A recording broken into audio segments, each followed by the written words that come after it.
like to call this December 16th, 2020 Special Board of Education meeting to order. Mr. Anagnostou, would you take the roll? Mrs. Bissell? Here. Mrs. Salee? Here. Mr. Micko? Here. Mr. Roberts? Here. Mrs. Hausum? Here.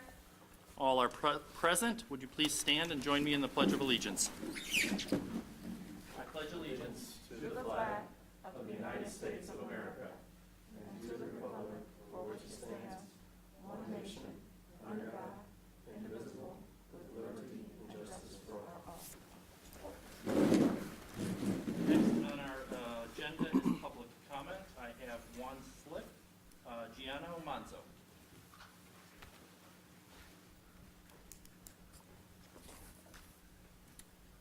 Hello, everybody. Is this on? Okay. I just want to say that, thank you for everything you guys are doing. Again, as always, virtual learning is actually going pretty well. It's very structured. My daughter's finally getting the hang of it and what to do. So it's actually been better than I expected once you get a new outlook on it and everything. I'm still a big advocate for in-person learning, of course. I think that's personally the best for my daughter and for many others. So I just urge you guys, hopefully, that we can get back to that. I know there's been staffing issues and things like that. But I just want to mention, I just recently saw that the leading cause of death, ages 10 to 14, is now suicide. Just jumped to number 1. So it's been a very, very big issue. Obviously, I think you guys are aware of that. I work at Fairview, and we're seeing our ped psych unit being full always with suicide ideation, depression, and all that. So it's definitely been a huge increase. I also wanted to say Dr. Fauci, who I think you guys know is the leading infectious disease expert handling COVID, he's commented that he thinks kids should stay in school as well, as long as safety measures are in place. So I think that speaks a lot for, the leading guy for this is saying that kids should stay in school with these measures. So yeah, I just want to say I'm happy overall with how you guys are handling everything, and hopefully the staffing issues can resolve. I did have a question, if I'm allowed to ask. Sure. Doctor, I don't know who can answer it, but so I know that substitute teaching, you need a bachelor's degree. I think I messaged Dr. Ribe about it. I was just wondering if that's like a state law or something, if you guys are allowed to bend rules and allow just associate degree people to substitute, or if it is like a state law. I was just wondering, given the circumstances, I'm sure many would offer to sub who don't have bachelors, who could pass background checks, whatever. I didn't know if that was a thing. Yeah, Ms. Palco oversees our human resources, so Jenny, you want to answer that question? Yes, you do need to have a bachelor's degree to be able to sub, and then we can get you a sub license, so that is necessary. So it is necessary. Okay, I just didn't know. Okay, and that's all I have to say. Thanks so much. Thank you. Thank you very much, and Merry Christmas. I do not have any other slips, and I don't see anyone else. So that is public comment. Next is board discussion, responsible restart. Dr. Ribe, do you want to get us going? Sure. Well, as was just shared, we've been in remote learning 2.0 for the past couple weeks, and we're coming up. We set that decision in motion through Thanksgiving, through the winter break. As I shared with those that I've talked to, it was a good decision when the decision was made. It was a great decision once we got past Thanksgiving. We did see a spike in COVID positive cases and COVID related absences that would have made it extremely difficult to continue to staff our buildings. In the interim, Jenny's been working continuously to continue to bolster our sub pool. The challenge that we're having with substitutes, and just stealing what Jenny shared earlier today, is there are so many long-term leaves that people are on. It's not just day to day. That in our district, other districts, teachers are taking, I have to take a leave, whether it's FFCRA or FMLA. So all of our day-to-day subs are getting full year jobs. And then the day-to-day sub pool is less. But Jenny's been reaching out, to local colleges to help with December graduates to get them on the books. But we feel like we're in a better spot for staffing as we move forward. And we go from there. One of the things that we've got to decide is what is our learning framework for after winter break. The decision that we made got us through winter break, but we need to have a discussion about what we do after winter break. And so that's why we are here tonight, to start that discussion. And Mr. Miko, if you'd like me to continue, if you want to kind of talk with the board as to the pathway to making those decisions, I leave it to you. So if you would continue, because we do have your recommendation, so I think Yeah. we should start there. Okay. And then we can discuss based off of that. So what I'm sharing with the board and what my recommendation moving forward as we take a look at this is taking a look at everything holistically. We know that if we are in purple, that we are in remote learning. So as I give my recommendation, we need to put it under the umbrella of if we move to purple, that's a different recommendation. We stay in remote learning 2.0. But if we are not in purple, here is what I am recommending to the board.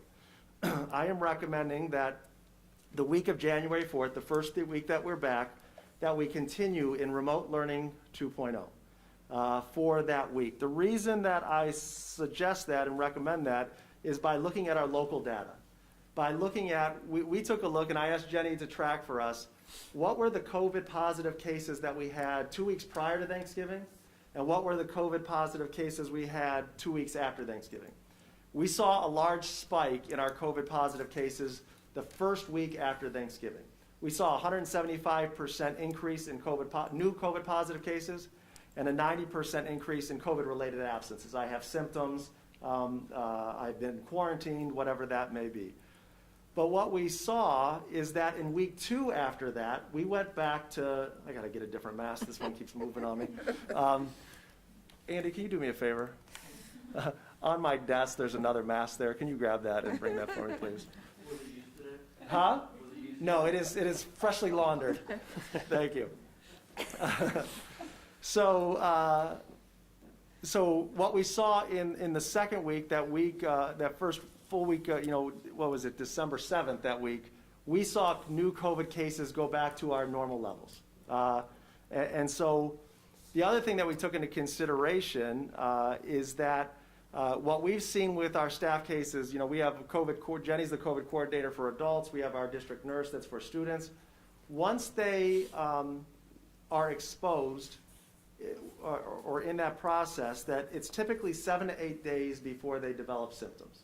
So when we take it, and I've shared in my email updates to families that the Ohio Department of Health, the CDC, are all recommending that a quarantine period could be 10 days. So part of my rationale and recommendation is we understand that people are probably going to get together. We can't control that, right? People may make the choice to get together as families over the break. There's an increased chance of people being exposed to COVID. If we take a look at, okay, January 1st is the last day that there's traditional holiday gatherings. If we wait until January 11th, that gets us to almost 10 days of time before we bring all of the kids and staff back. And so that is one of the things that is the reasons why I've taken that into consideration. Thank you for the very sanitary brown paper towel. All right. Much better. Thank you, Andy. So that's what got me to the recommendation for January 4th. What I don't want to do is I do not want to open back up schools for in-person learning and then have to close them down a week later. And so I think if we wait that week, we'll be able to determine people that were exposed to COVID over the winter break should predominantly show their symptoms. We'll reduce the possibility of spread within our district as we move forward. So it's kind of one of those things, let's go slow to go fast. Let's be cautious to have a sustainable framework. So, one of the things I've done in the last couple of weeks is I've talked to our administrative team, I've talked to a lot of our staff, I have 2 staff focus groups that I work with, and talked to them, and the themes that came out of those, they say it different ways and they make different requests, but what I heard in all of those themes is we're concerned about the spike after winter break, and we're concerned about consistency for our kids and for our adults. So that leads to why I think January 4th should be a remote learning week for when we get back from winter break. Moving forward from that, I believe on Monday, my recommendation on Monday, January 11th, is that we move back to the learning framework we were in prior to going to remote for the Thanksgiving time period. So that would be pre-K to 5 would be in person, and grades 6 to 12 would be blended. And so on Monday, January 11th, we would move to that framework for, as I've described. And then my recommendation is to give stability, to move away from week-to-week decisions, that we would say we are going to be in this learning framework until further notice. And what until further notice means to me is until we see a major shift to the negative, which means we have to be more restrictive, or we see a shift to the positive, which means in grades 6 to 12 we can bring kids all in. And so what I think that provides is that provides a consistent platform, a consistent learning framework. Our families know what to expect, our students know what to expect, our staff knows what to expect, and then we can move forward in the learning framework in that manner. In terms of 6 to 12, so if you take a look at, pre-K to 5, I'm saying on January 11th, we're in person 5 days a week. For 6 to 12, in terms of blended, what I am recommending is that there's 2 avenues to go forward with this, and I leave that to the board discussion. One avenue is to say we want to see, what I recommended there was a 4-week decline in our metrics that we use, our key metrics to look at prevalence spread, absences, substitute rates, risk factors that we analyze that, we want to see a decline over a 4-week period before we would move from blended to in-person. We have already, we're just to give you a time frame, we're in week 1 of decline. So if you look at a lot of our metrics, this is a week that we would consider the first week of decline that we've seen in those metrics.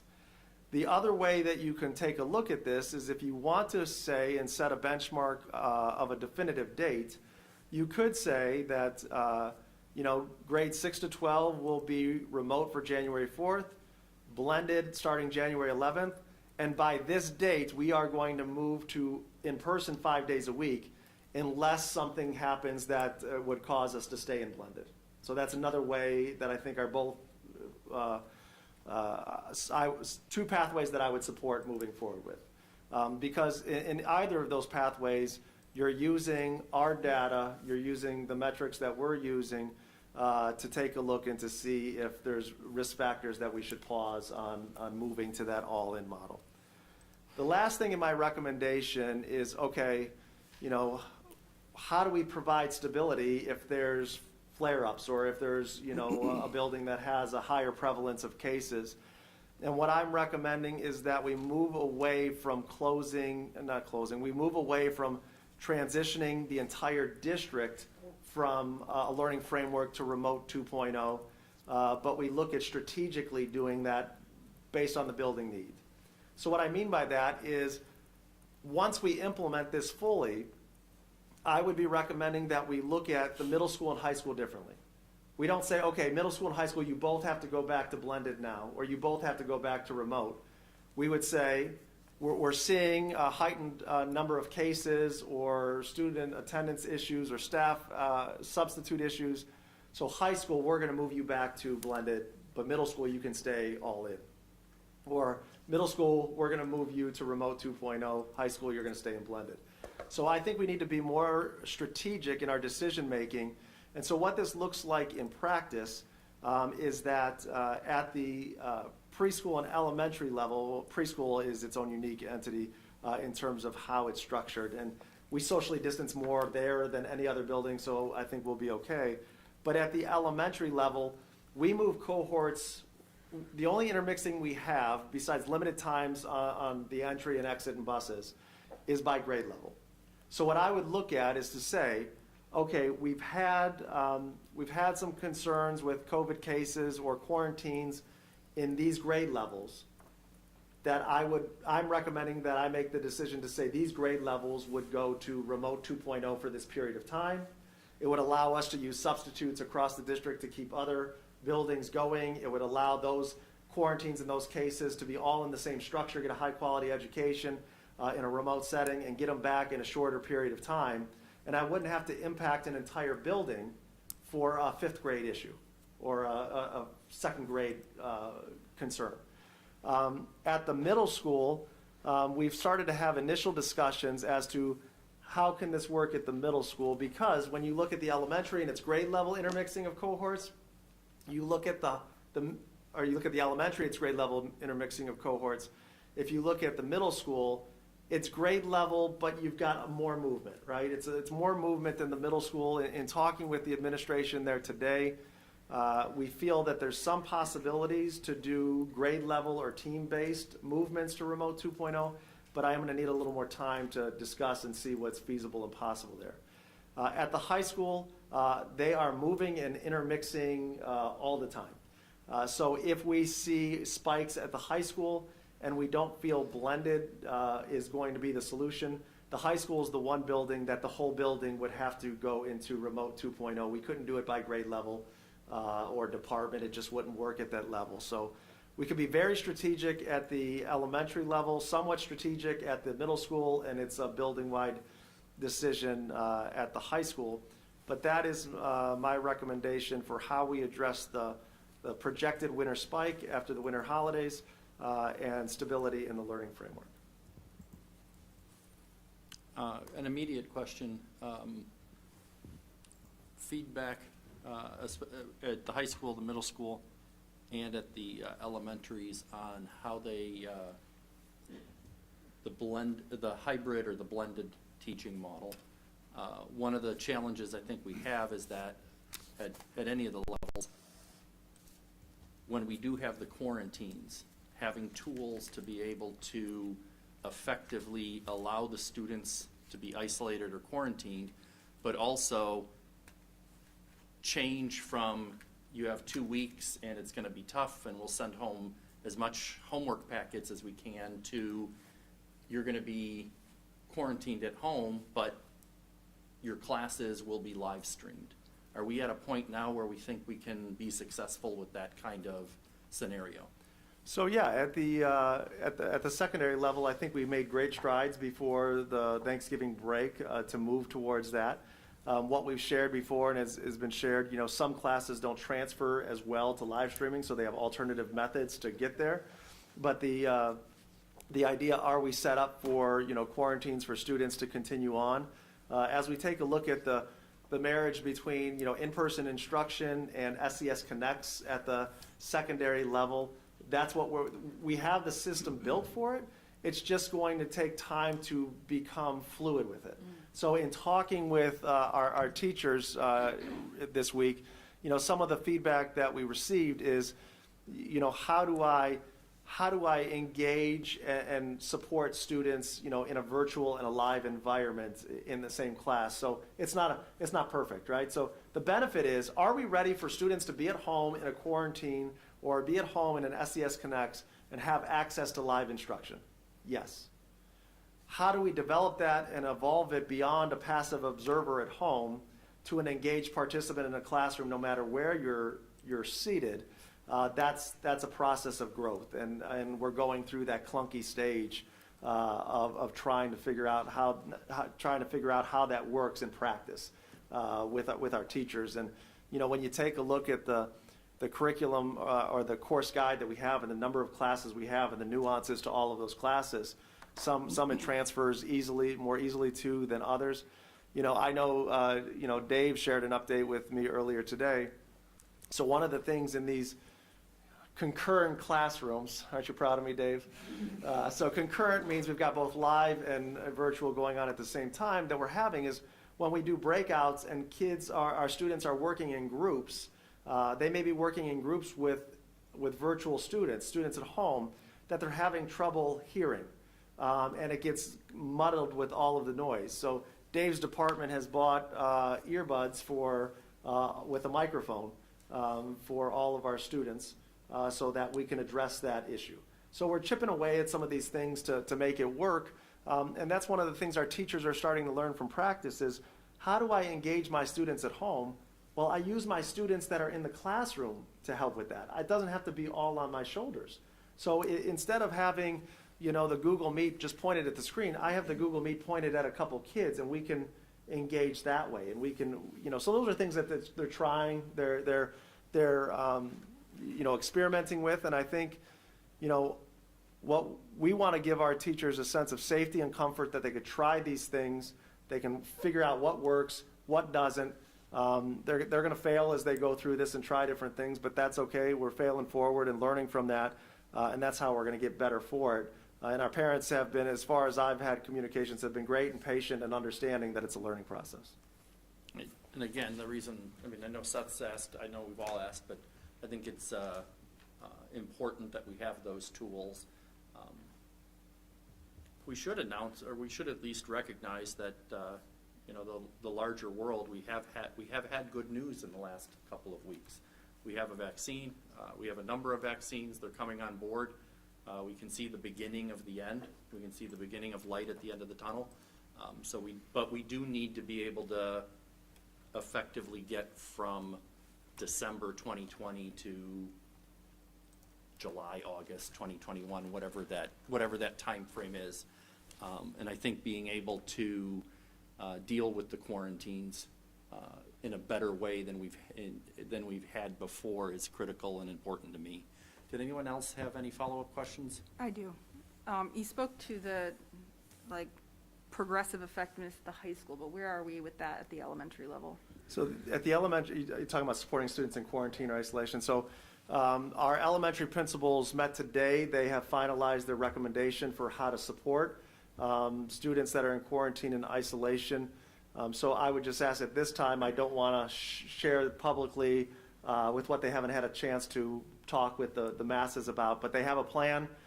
It's a plan that really, for the majority of our teachers that have supported students in quarantine, it's going to be very similar to what they've been doing, but it's systemic across the district. So I will share that with our community and with the board as we're able to filter that out, since they just finalized that this afternoon. But you'll be happy with the plan. I am sure. I'm sure. Cameron, you talked about the trying to kind of isolate a little bit more the need to quarantine or go remote with certain groups. At the elementary level, instead of going by grade, are we even able to drill down more to potential classrooms instead of having to affect an entire grade level? Yeah, and I think those are the game-based decisions we're going to have to look at. We're going to have to take a look at, even though we keep cohorts of students together, if, and I rely on Jenny and Crystal and the principals to take a look at this to see, it's that balance. We had the conversation earlier today. It's that balance between, do we take a cautious approach where we guarantee kind of the safety of a group that could be exposed versus, what happens if we say we're just going to do this class and a week later it's spread to that class. And so those are the things that I think we have to balance in the decision making of, what's in the best interest of the class, what's in the best interest of the grade level when we make those decisions. So those are some of the things that we'll take a look at based on, we've got a lot of data now, right? We've got a lot of experience with how this works in the schools. And sometimes there's no rhyme or reason to how it moves, but sometimes there is. So I want to look at that and at first maybe take a more cautious approach. And then what we've learned through this is, and the CDC and ODH has updated their guidance, maybe we'll learn that, okay, if it's concentrated in this fifth grade classroom, we don't need to do that because we now have evidence to say, at least in these instances, it really didn't move beyond that classroom. Another question I had is regards to, you talked about the decline of the data or of absences of for teachers, for students, and all those other metrics there. Yeah. You said this is week one. Well, being off for 2 weeks, obviously, does that then reset? Or we come to January 7th, that would be potentially, week 3, I guess, at that point? Or does it kind of restart once the school calendar kind of kicks back in? See what I'm saying? Yeah, I do. So the way I look at it is a lot of the metrics that we are looking at, people still contact Jenny.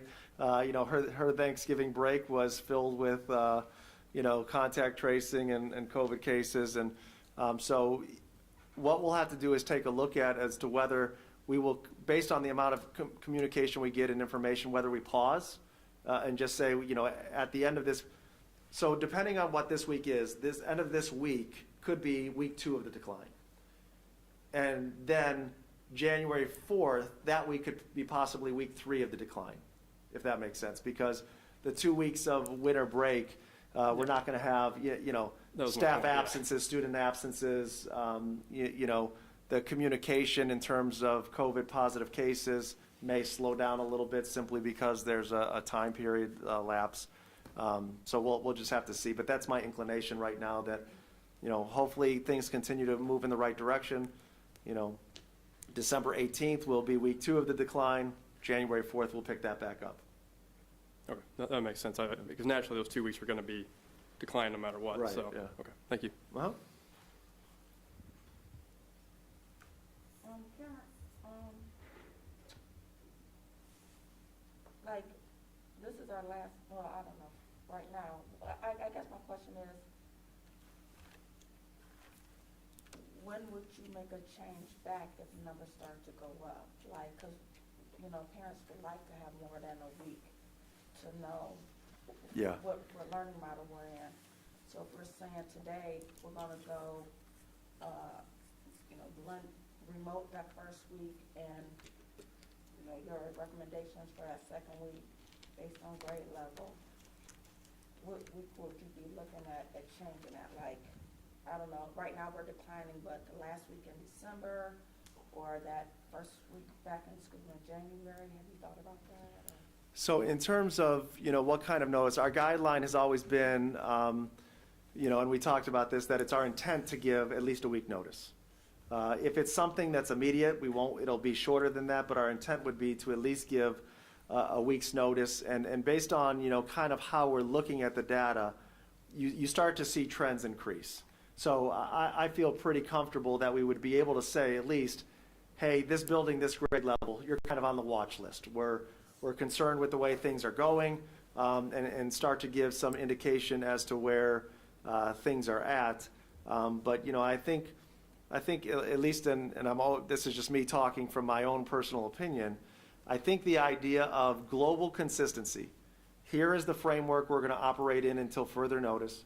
There may be small adjustments. We're not talking about 4 weeks of being in remote learning. We're talking about small adjustments. I'm hopeful and I personally believe that people will be understanding and supportive of those small adjustments for the greater good of keeping stability in the learning framework. But those are things, Sherry, that I would take a look at, is to start to say, and I can't remember if I said this to the parents. I know I said it to the staff, here's 2 buildings that we're concerned about attendance with. We're getting close to that 20% mark. So we're going to keep an eye on those as we move forward. But that would be my thought process as to how we would handle that. You talk about the decrease part of it. Would you also take a look at it from a 4-week standpoint of increase to make any recommendations of change? Yeah, and so in either of these, I didn't say in terms of the increase to make a change, but I think you're looking at trend data to say, in my recommendation, it works both ways. We're going to move to least restrictive of, blended to in-person, or we're increasing the amount of in-person days, but we would move from an in-person to blended or blended to remote if we saw things moving in the same direction. So I haven't committed myself to, I'm going to look at 4 weeks before I would make the move, because some things may be more immediate. But it wouldn't be, as we've talked before, we want to see trends, right? Like a 1-week blip is not a trend, it's just a 1-week blip.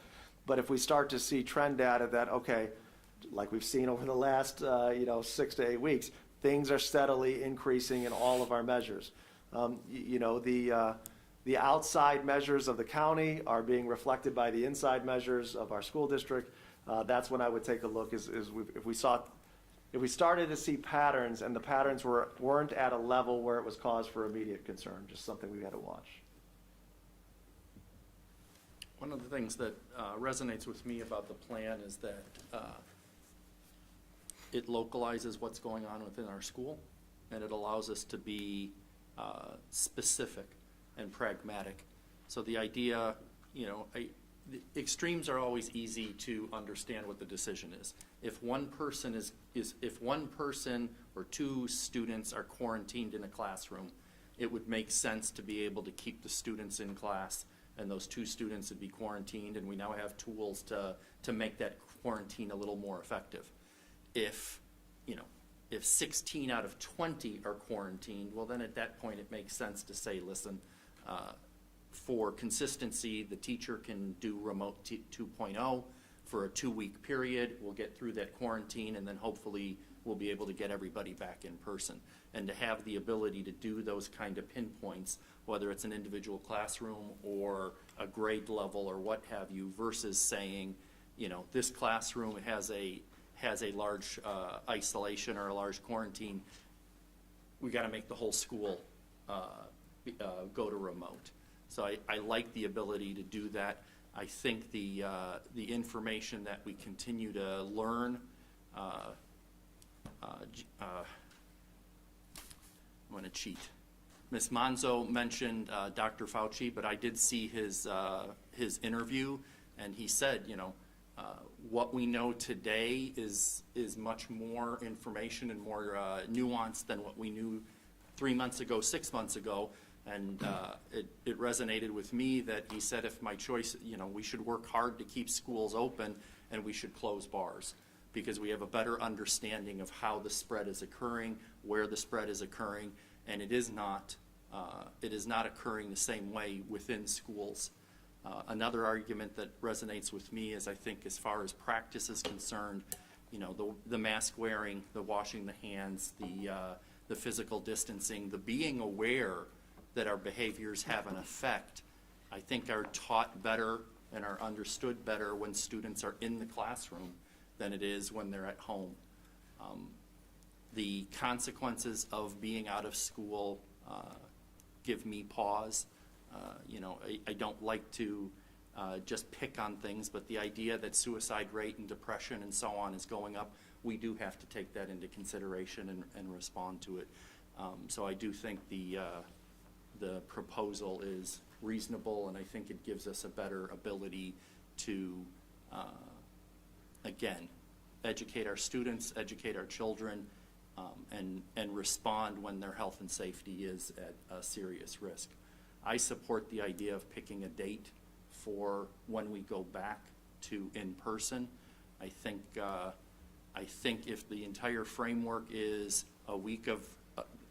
one more week of remote, and then we go to the blended at the high school and the middle school for 2 weeks, and all in at the elementary level, and then on January 25th we would bring everyone in person. I think that's effective. I think that is reasonable, and I think it gives everyone as much certainty as we can give in a very uncertain time. But I do think we have been doing it safely. We've been doing it pragmatically, and I think that's a safe and reasonable plan to balance having children in school and at the same time being safe and pragmatic. And like Cameron said, if something occurs between now and then that is a severe spike, a severe outlier, or whatever, we would have the ability to pause and reassess. But I think all the different audiences, teachers, administrators, parents, students, would like as much certainty as possible. So that's where I'm at, and I invite further discussion from my other board members. Hey, Cameron, I guess my question, back to my question, if, like, we know Christmas is the 25th, so 10 days, I don't know, say around the 4th, wherever that is, and we are saying we're going remote, then, so if those numbers start ticking up, you would take that week to say, you know, we're going to have to adjust and continue remote, or would you still stick with your blended? Based on what we saw from Thanksgiving, we're expecting those numbers to be high or higher the week of January 4th. Mm-hmm. But we also expect, based not on my assumption, but what the data has shared in our district, that the week after those numbers will go back to a normal level.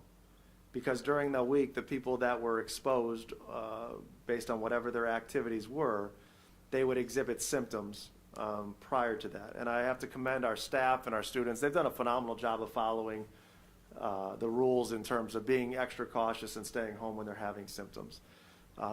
So that would be the thought process of, we believe, based on what the data has told us from Thanksgiving, the large concern of the spike, people are going to know that they have COVID that week of January 4th. Then we would come back to school the week of January 11th. So what I am saying that's the plan. Yeah. That's the plan, because I can predict what the week of January 4th is going to look like. And then we're going to go back to the kind of, it's odd to say, but the normal level of COVID cases that we have, right? There's a predictable number that we've seen that we're going to have, but we're hopeful that, and we believe, I would not make that decision or recommendation if I didn't feel confident that it's in the best interest of the health and safety of everybody involved. And so, we believe that January 11th, there's always going to be a risk. We're in the middle of a pandemic. But that risk is going to be a typical risk that is going to be there with having school and having large groups of people together. But as Rich said, and as our data supports, we have not seen spread in the school district. If you take a look at our charts, we track that. And so since the start of the school year to now, we have 3 suspected cases of spread.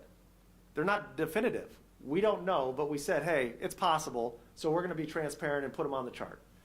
So we have what we're saying are 3 cases of suspected threat or spread. The other thing that I think we have to look at is that our outside activities are having a significant influence on our school district. And so when we take a look, when did we have the highest level of COVID cases in our district? It was when we were in remote learning 2.0. This last time. So, again, I think we've mitigated those risks by saying, here's the time period we got to stay in remote. Here's the time period where people will be less apt to be with gatherings or be out. Get people back in. We haven't seen spread in our district, and our procedures and protocols have worked to mitigate as much risk as we possibly can. So then moving forward, Sherry, that's when I would take into consideration those spikes. When we get into January 11th, that's when I would take into consideration those spikes or those things that would happen that we would say, okay, we need to pause this group or this building, whatever it may be. Okay, that's kind of what I was getting at. Like, Yeah. when would we make that decision? Yeah. So, also, I just want to make a point that one thing that Fauci says that, those mitigating factors, the mask wearing, social distancing, and hand washing, but he also mentioned, and a lot of the directors of education mentioned testing, and we have no testing. Is there anything that came out of that, governor thing with nothing? So there's nothing that came out of it. There's a local organization that's going around trying to get school districts to participate in a testing program.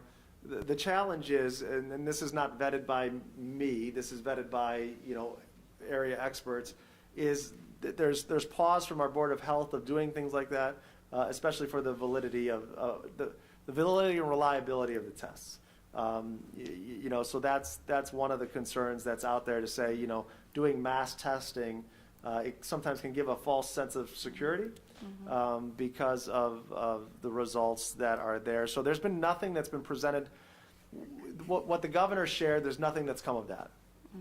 There's other organizations that are looking at that, but through the recommendations of the organizations I'm a part of and the Board of Health, they're not saying, hey, this would be a great thing to go ahead and implement at this time.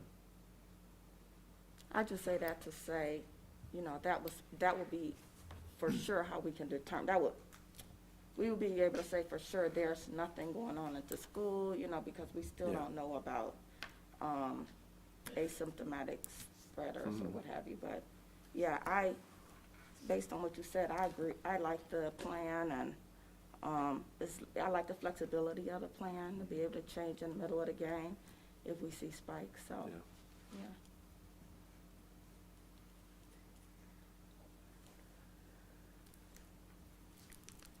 Any other questions? I don't have any questions, but I could support either of the options that Dr. Ryba laid out. I think they both accomplish the same goal, and I'm okay with whatever version that we want to go with. I like the remote option for the first week back. I think the blended makes sense. One thing I would probably caution is maybe putting an exact date on it.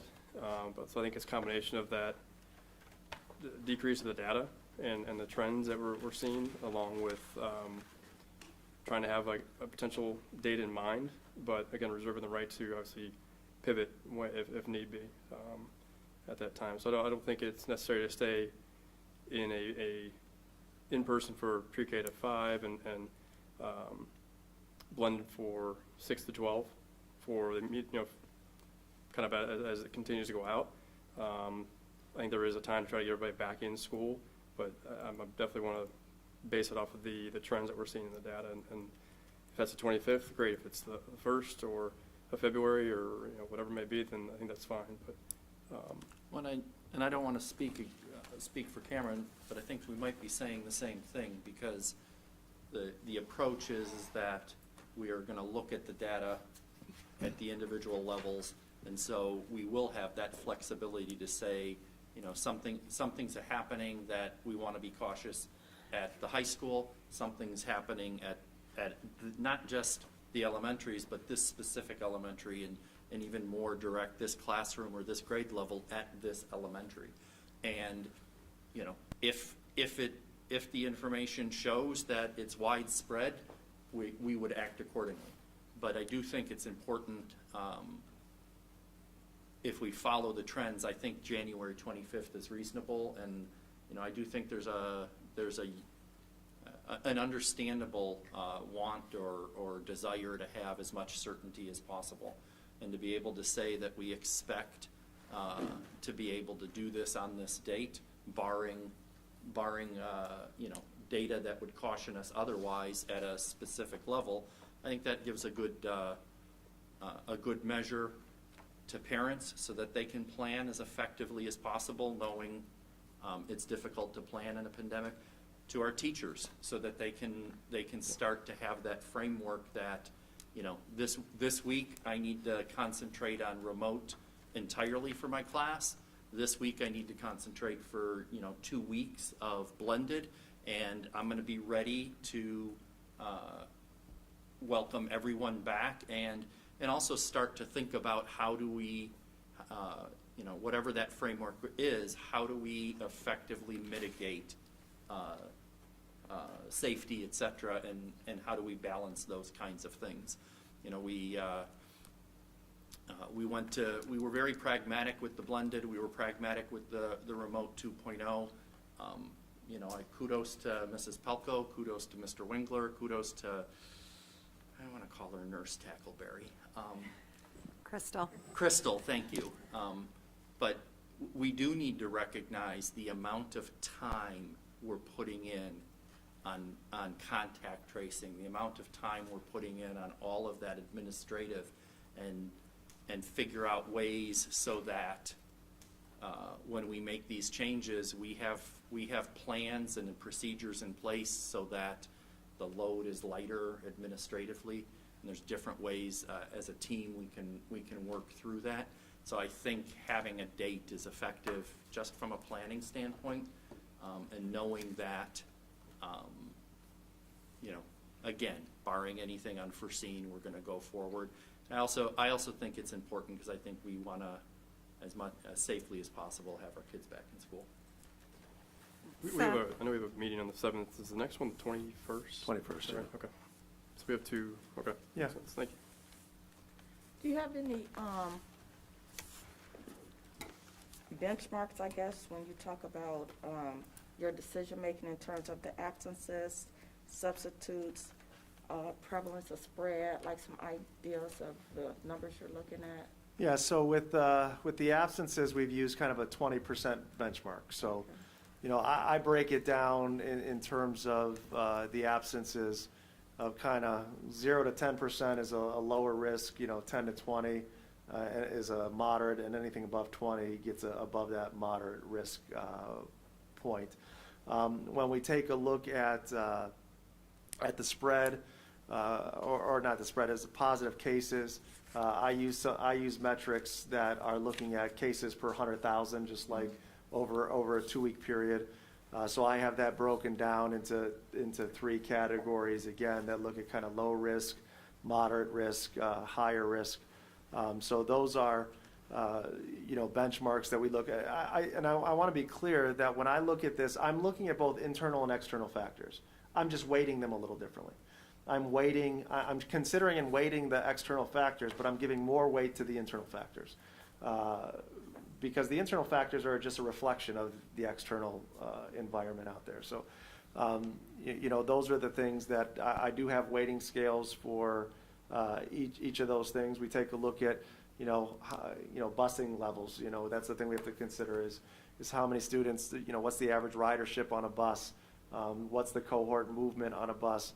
What's the percentage of the student population that's in isolation or quarantine? What's that rate per 100,000? So all of those factors, student staff absences, like we talked about, all of those factors are taken in the consideration, and then you can kind of get a good picture of where the building is at. Thank you. Seth, if I understood you correctly a minute ago, you were more in favor of kind of the until further notice approach out of Cameron's. Did I hear you correctly?